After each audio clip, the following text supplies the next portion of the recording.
There's a dog walking business listener right now. He wants more clients. If I can get them to start allocating another hour to 5 per day, per week to just making content that's organic.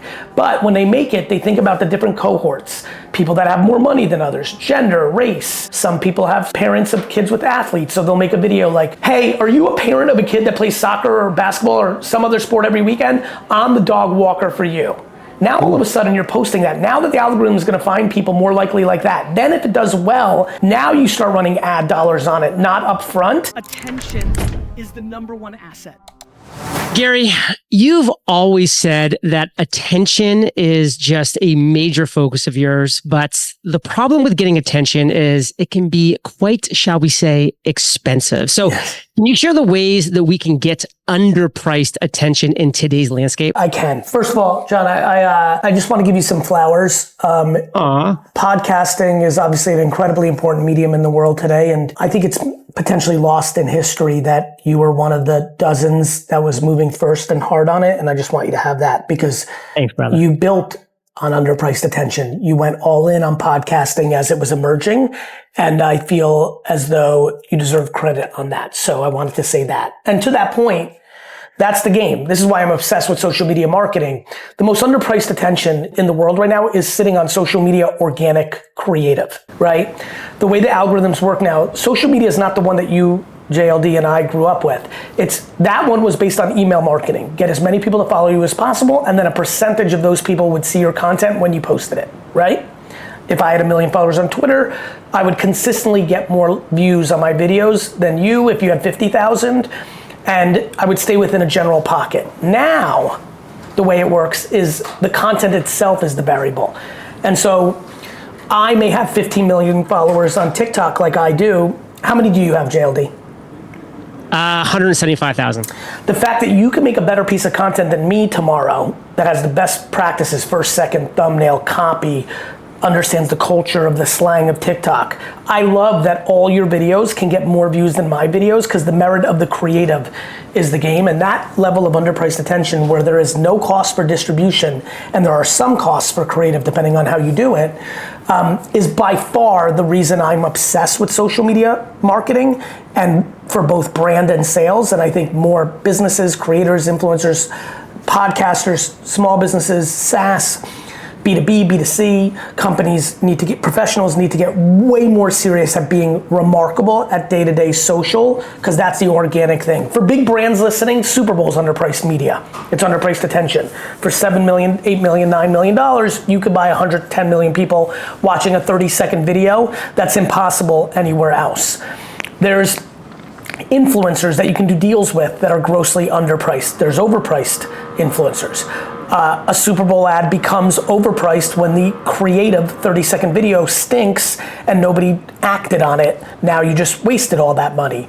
So, there's a lot of ways to get it, but my favorite underpriced attention games right now are event marketing and sponsorship when done right, Super Bowl, influencers and creators, and at the tippy top, perfect organic social media. What I love about this personally is that this gives hope to the listeners who are like, you know what? I have this passion. I have this micro niche I'm willing to go into and dominate and create the #1 solution to a real problem in this niche, create remarkable, consistent content around that, and I can win as a result. And solving a problem, if I may just jump in, because I love the way you frame that, but I want someone to hear this. Solving the problem is, I might just be the best communicator on Zelda video games. And I'm entertaining and informing. When people hear solving problems, they think about things like what I do. I'll make you better at wine tasting. I'll make you better at marketing tactics. I'll make you better at having a good relationship with yourself and perspective. I'm proud of those 3 things, but there are many other problems to be solved. Escapism, entertainment, many other things to learn in detail, like landscaping and cooking and makeup tutorials. So when JLD says solving a problem, I just want to make sure people understand that Eddie Murphy solved problems in the 1980s. He was entertaining and a comedian, and for 3 hours, if you went to his stand-up or went to watch one of his movies, or 2 hours, he was solving the problem of life is hard, and he was taking you out of your day-to-day struggles and putting you in a world where you laughed and smiled, and that brings incredible value to you as a human. So solving problems comes in entertainment and education and information and pondering and fantasizing. There's a lot of ways to quote unquote solve a problem. And to give flowers to a mutual friend of ours, Pat Flynn was also a major pioneer in the podcasting space. And guess what? 4 years ago, he's playing Pokemon with his son, who was obsessed with it. And Pat's like, wow, there's something here. I'm into this. And I'm a creator. I know how to do certain things video-wise, content creation-wise, that other people can't do in this specific space. And he went on, created this YouTube channel, Big Pocket Monster, or Deep Pocket Monster, I think it is. And it blew up. He has almost 1 million subscribers. He's throwing a huge event in San Diego. He has way more knowledge and information and followers around that space now, even though he's only 4 or 5 years in, than he does around Smart Passive Income, which he launched back in 2008. So, I mean, this is just an exciting time that we're in right now. And one thing, Gary, that I always talk about on this show is story. I love to say there's a reason why history is his story, her story. We're built around story. So share with us the science of storytelling. That's a great question. Look, I think there's a lot of different ways to build a story. The hero versus the villain. Things are going to be okay at the end of the day. The shocking surprise ending. What's amazing about stories is all of us can relate with different characters. Like, you think about Star Wars. There's people that relate with Han Solo more than Luke Skywalker, with Princess Leia more than Darth Vader, with Darth Vader more than Obi-Wan or Yoda or Chewbacca. And you can go on and on. For example, I'll give you a good one. One of the people I most relate to is Rocky Balboa. Oh. And the reason I really relate to Rocky Balboa is because he lost to Mr. T in Rocky 3. Because he did lose everything and went back to the slums of Philadelphia in Rocky 5 or 6 or whatever that one was. I like a story that has not only in a part of a film, but in the actual whole film that talks about adversity or starting from zero again, or dealing with death, right? And in the many Rocky films, we watched him lose his mentor. We watched him struggle with his relationship with his son. We watched him, we watched him lose his wife, who is like Rocky 1's a love story. Adrian, I'm getting goosebumps. Adrian to me is like, especially like someone who like desperately loves their mom and like always kind of put like female, tenderness and strength on a pedestal even before it became fashionable to some. Adrian is so big for me, and yet she dies, right? Lion King, when I saw it, I was on a high school date with a girl, and I cried in the middle of, crying in the 1994 in the middle of a theater as a senior in high school around a Disney animation is not necessarily the coolest thing to do, but like the story captivated me so much, and because I loved my parents so much and I was able to put myself in the story, and then all of a sudden my dad dies, that hurts my feelings. Like, stories are amazing. I tend to associate with a story where the lead character is not only dealing with adversity, but I wouldn't say is enjoying adversity, but is coping and dealing with discomfort and navigating and fighting and moving forward. I also associate with the superhero that gets punched in the face by the villain, like spits out his tooth and then looks back at the villain and says, now you're in fucking trouble. Because I have that gear in me, right? Like when I'm pushed to the edge, my greatest luck from DNA and parenting and circumstances, I fight back. I don't fold like a cheap chair. So I associate with that person. But my mother may associate more with somebody in a story like, Steel Magnolias and the mother figure. And so the elements of a story is it relevant? Does it associate? Does it make you connect? Do you see yourself in them? And are you a concise communicator? stories come in different ways. When you review products like I did when I came out the gate, and this is when you first saw me, Yeah. I talked about wine in such a different slang than anyone else did before. Rap and hip hop is a storytelling medium that they did it, the pioneers in the late 70s into the early 80s when it was really being formed, they did it differently than music had been done before. They talked about different stuff than we had heard before. And so, you know, there's the communication style. There, you know, as you also know, because me, you, Pat Flynn, and others, we grew up in that 2005, 6, 7 internet era. Oh, yeah. You remember, this is gonna land with you. I was like an interesting character because I was a little bit more Jersey than like the business world had accepted. I dressed casual and I cursed. And as you know, if you think back, that really worked for a lot of people, but for a lot of people it was a turnoff. It was too aggressive. And I always understood that, but I always felt that if you speak your truth, you'll be in a better place than trying to conform to something you're not.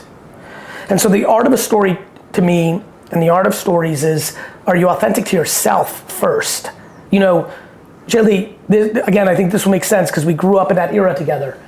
A lot of people, CA, speakers, a lot of our friends at different events, they told me like, Gary, if you just take it 20% down, if you just took it down a notch, you'll be so much bigger. And these are people you respect. These are people that, like at CAA, they're like showing me emails exchanges with people that say, we'll pay him $20,000 more, we'll pay him $40,000 instead of $20,000 for a speech, but can he do a couple of speeches not cursing, and can he wear a suit, can you tweak him a little bit? And you have to respect that, that's the market talking. But for me, it was more important for me to be authentic to me and to myself. And it allowed me to feel more comfortable to tell the stories. For me, when I spoke, it was less about me wanting to make as much money as possible. It was more that when I was on stage, I was obsessed with being historically correct. That what I talked about Twitter or Facebook or YouTube would become true, because then I could trade on that reputation, and that matters to me. Time and time again, you've been proven correct over the years, which brings up tiktockification. What is it, and what is this impact on both content creation and brand building? Everybody should be inspired on this call, because what we talked about earlier with my 15 million followers and your 175,000, and Pat Flynn going to Pokemon versus profiting, and me going to business instead of wine, and all the other things we'll see through the years. The fact that it was harder to amass 1 million followers on YouTube, subscribers for Pat, than every single person listening now in this new TikTokification. What does it mean? Actually, let's play a game. What have you not shared with your audience that is a hobby or like a micro or an emerging new passion of yours that you've picked up in the last 3 years? Give me anything. Pickleball. Okay, first of all, thank you for saying that, because I own a pickleball team. I know. So the fact that you right now should, forget about could, should make a pickleball video, maybe a green screen from an article where you add your 2 cents, or literally go outside and just like film yourself hitting it and then come over and be like, is anybody else like making new friendships? And like, whatever it is, that you should post that on your TikTok tomorrow, because that content will find the pickleball audience, not the business podcast audience. Now it may get 40 views, but it also may get 43,000. But more interesting, if your profile is set up properly with a link to your podcast and who you actually quote unquote are professionally besides pickleball. Somebody may see a pickleball video and agree with you that pickleball paddles should be better, or that the best thing about pickleball is exercising with your grandfather, or whatever it might be.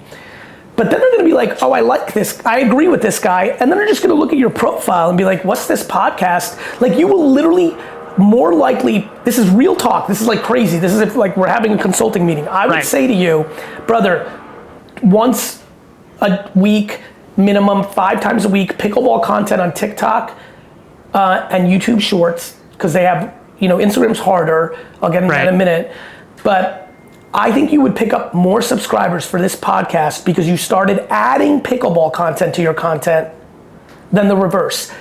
I do garage sale content, New York Jets content, wine content, business content, branding content, parenting content, now a ton of VeeFriends content, which is my Pokemon meets Sesame Street. And for some people it's too much and they're like, Gary, he's all over the fucking place. What is this bullshit? But the way that world actually now works is it's finding its different cohorts and audiences, and that's because of the TikTokification, what we talked about earlier. Anyone listening right now can post something on these platforms and get 100,000 views, whereas for 15 years, if you only had 49 followers on Twitter or Facebook or Instagram or LinkedIn or YouTube, well, you got 7 or 9 or 11 views. Now, everybody listening right now can create an Instagram, Facebook, YouTube Shorts, Snap, Spotlight, TikTok, and I recommend all of them, and post in these algorithm-based, feeds. LinkedIn just announced theirs. People that have never posted anything about business on their LinkedIn write one article, or you take a clip from an audio clip from your podcast from this episode, post in your LinkedIn, and you may find 20,000 new people that consume it, of which 147 sign up for your podcast. This is how your podcast would grow. Fire Nation, I hope these are spinning the wheels in your own mind about your brand, your building, your attention, which brings us to day trading attention, Gary, because we have 5 minutes left. I want to make the most of it. When you write a book, it is the first thing that's on my Audible wish list, the first thing that's on my Amazon wish list. I read it, I listen to it, I do it at the same time because it's just always entertaining, great, meaningful content. So talk to us about day trading attention. Thank you. First of all, we have 10 minutes because I want to milk every second with you. Yes. 2, thank you. And I think the reason you do that, and the reason of people that haven't heard about me in a while, or hearing me for the first time, or have heard of me and they're like, who is that guy anyway? Like, I think the reason JLD does that is I have enough of a track record 15 years in of I'm of the moment, and then I'll write a book every 3-4 years of the moment. This is really the follow-up to jab, jab, jab, right hook, JLD. So like day trading attention is, we've established that organic social media is definitely the answer for everyone here. But now the question becomes, which platform? So for example, I know most people that are advanced at social media content that are listening right now are doing either a podcast and then chopping up some clips, doing YouTube long form, or most likely have Instagram and TikTok as their core, with a little bit with Twitter and Facebook potentially being the next tier, with almost nobody taking LinkedIn as a social network or Snapchat, Spotlight as serious alternatives to these feeds. YouTube Shorts, different than long form, also mailed in by too many. Yet I know every person here, whether they're trying to build their podcast, sell more roses at their flower store, get more people to use their auto body shop, get more people to consume them as a thought leader and buy their courses or programs, that 3 or 4 of those 7 platforms will come more native to them. Everybody should be marketing on more platforms, and what content you put where and how do you do it in what I call PAC, platforms and culture, when you make content, is the variable of their success. Plain English, there's a dog walking business listener right now. She wants, or he wants, more clients. I know that Facebook organic, if I can get them to start allocating another hour to 5 per day, per week, to just making content that's organic. But when they make it, they think about the different cohorts. People that have more money than others, gender, race, what side of the tracks do they live on this neighborhood? Some people are parents of kids with athletes, so they'll make a video like, here, I'm just gonna go very detailed for this audience. Yeah. Hey, are you a parent of a kid that plays soccer or basketball or some other sport every weekend? I'm the dog walker for you. Now all of a sudden you're posting that. Now that the algorithm is gonna find people more likely like that. Then if it does well, now you start running ad dollars on it, not up front. I go into very deep detail. JLD, remind me, did we send you the galley or you don't have it yet? Don't have it yet. When I tell you, when you get it, right? When you listen to me reading it on Audible, or you get one. And I think a lot of people are gonna end up, because they like when I read it and I go off script, are gonna get the Audible, but then they're gonna realize how many times I'm referring to the book with the with the charts and shit. And so right. I think people are gonna buy this book, and it's more of an evergreen book. Even as someone as advanced as you, because I have a 2,000 person global agency, the thing that has happened in the last 7 years with me that I think is under the radar as my notoriety and my awareness got bigger, is the whole time I've been building VaynerMedia. You're gonna be impressed by this, I think. VaynerX now is 2,000 people globally, is a $350 million business. I'm the active active CEO of the company. So not only do I, and as you know, over the last 5 years, GaryVee, the brand has gotten bigger, not smaller. So I'm personally a practitioner of this, but I also have the luxury of seeing my agency spend billions of dollars in media, charge hundreds of millions of dollars to make pictures and videos and creative for it. And I watch how the Fortune 500 works versus the companies I invest in. I see how the emerging creator brands work, like Poppy or Prime or Beastables. I'm me, and I'm watching. And the level of detail I went into this book, when I think about somebody buying a book for $28 on Amazon, which will probably go down by the time this comes out in a month, or I don't know when you're gonna air this, it's probably out now, but it's probably under, you know how Amazon works, it keeps going down in price until it finally hits its launch date. I'm obsessed with people getting value for 20 to 30 bucks. I'm so peace of mind in this book because every chapter, because I go into every platform or every thesis, post creative strategy, reading every comment after you post, or all these things.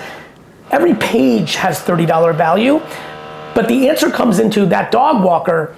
Does she know that she's more comfortable in being in LinkedIn and talking professional versus being on TikTok and maybe being a little quote unquote cooler? Does she understand that Instagram is competitive now with day trading? Day trading is supply and demand. Instagram has so much content right now, posted on it every day, and some of the attention has fragmented to YouTube Shorts and to TikTok. So now all of a sudden, unlike 4 years ago, it's harder to get reach because the attention has moved. Meanwhile, Elon, any moment now, is gonna relaunch Vine, which was the original platform for short form video. And the people that go there first and go ham on it, especially people that look like me that already have audiences elsewhere, they're gonna get underpriced attention because there's not gonna be as much content made at first for the amount of people that are actually on it. That's what happened on Threads. But Threads didn't really stay, right? So it was awesome for a month and that was great for me. I crushed underpriced attention on Threads. Now it might be proper attention because there's not enough attention for the amount of work you put in. But for me, I'm going omni-channel, so every channel is something I'm gonna trade on. But I'm a psycho and I'm going for broke. For somebody who's got a small business and is trying to pick a platform or two, couple things. You should be on many more platforms. Use the same video, but in the book I'll show you and I'll do it right now. Or if you can't afford the book, go to Pirate Bay, steal it. I don't care, but like, get the information in your head because the first second of a video on YouTube, Shorts, should be different than the first second and thumbnail and copy on a video that you put out on Facebook. Because on Facebook, you know it's gonna skew older. On Facebook, you know it's gonna skew a little bit more local family vibes. Whereas YouTube is more of a search engine, where TikTok is more trending and cool, which is Instagram, which is more like the magazine and the establishment, which is Twitter, where it's a little bit more like, contentious and political. Like every room is different. Every platform has different things. Carousels versus reels. Everything's got best practices per video, but you can record one video and get 6 posts out of it, but the copy on every post needs to be different. The first second, some of the hooks, some of the slang even. You might have to make 2 different videos, one for under 35, one for over 35, because you, in the video, want to use different terminology, different analogies. If I make a reference to the Cosby Show in my video of why I'm trying to make a point, I'm gonna do that for 45 and older. In that same thing, I might make if I'm going for 35 and under, I might make a Nickelodeon Hey Dude reference. And if I'm going for Gen Z, I might make, a reference to 310 Baby or the rap battle between Drake and Kendrick and Rick Ross. So like context, the obsession with context, the obsession with distribution. What are the platforms caring about? TikTok Live, they care, so they're giving you more awareness. This is real fucking science, bro. I go really fucking deep. In a 2-hour podcast, let alone a 35-minute one, I can't get there. That's what often forces me to write the books when I write them, when I know I'm like, oh fuck, I need 300 pages to help fuckers on this. Fire Nation, you can hear the passion, you can hear the fire, and Gary, you're so kind to really squeeze out every minute that we have together because I've seen your schedule. It's back to back. I remember when you used to do those videos where you would actually show your whole day because people wouldn't believe how busy you were and crazy your life was. And I used to watch every one of those just being like, man, this guy is a beast. He's an animal. And that was like 10 years ago and you're still doing it. It's unbelievable. So finish with one word, authenticity. Yeah. Why is it important? Bring it home. It's funny, I'll use that word and bring that home back to why I'm still doing it. People ask me a lot now. It's different. They thought 15 years ago I was doing it for the money or the fame. Now they're like, what the fuck's going on? I'm like, I was telling you back then. I mean, look, I'm looking at my book right now, Crush It. Let's read the first title the first book I ever put, JLD, this is the book that put me on the map. Why now is the time to crush it. and why now is the time to cash in on your passion. The key there isn't cash, the key is passion. Authenticity matters because if you're doing something that is authentic to you, then the audience will know it's authentic to them. And that is the key. Most people don't do things that are really in their soul. They're looking to achieve success, to put band-aids on wounds they have with their own insecurities, their own trauma of the past. They believe that money will let them buy things to fix things. And I believe at 48 years old that that is false. I believed it at 18, but I know it to be true at 48 because I've had the luxury of spending so much time with people that in my youth and even now don't have quote unquote a lot of money, and I have tons of opportunities to spend time with people that have way more money than me and some of the most monies in the world. And there's no correlation. So I think authenticity is why I'm still doing this. Authenticity is why I'm on this podcast with you.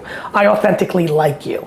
I authentically like your audience because I like you and I know that that audience is gonna be attracted to you. And I authentically love the game of building.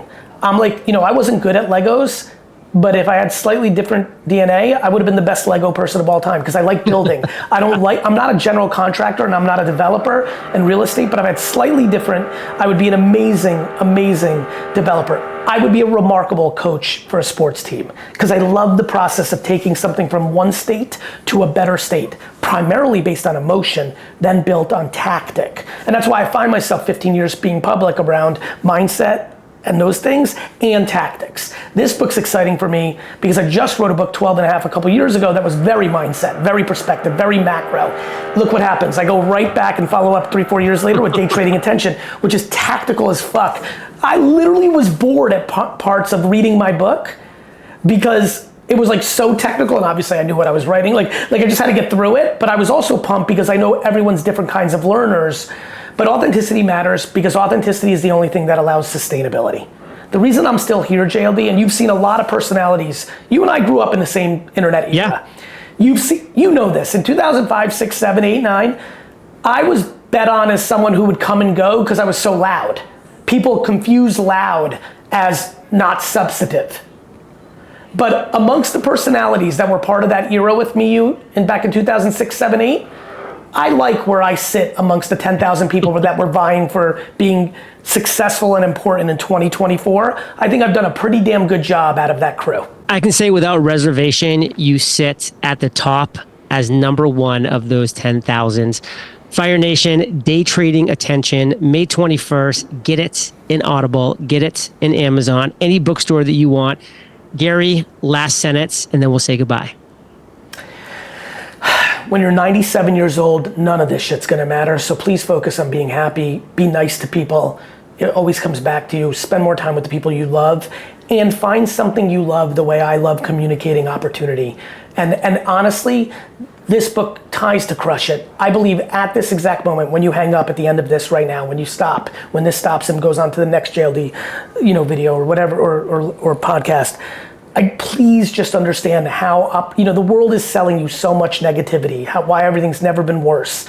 Everything's never been better if you decide it. And so you have a huge opportunity. And so if you're passionate about accounting or hairdressing or pickleball or rugby or anything, the opportunity to be great at organic social media to then start the process of you living a happier professional life, which will bleed into having a happier life, is more real than when I wrote Crush It because of the TikTokification.